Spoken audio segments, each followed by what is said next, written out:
Do you want to bring your paddleboard on vacation with you so that you can catch beautiful sunrise paddles on calm oceans without waiting for the rental shack to open?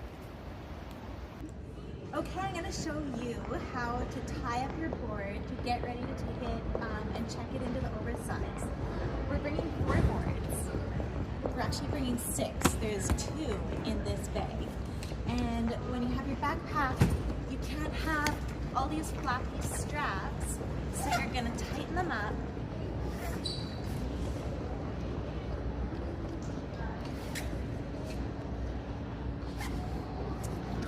And take these ends and tie them in a double knot to get them out of the way of the luggage handlers and so they don't get stuck in a conveyor belt.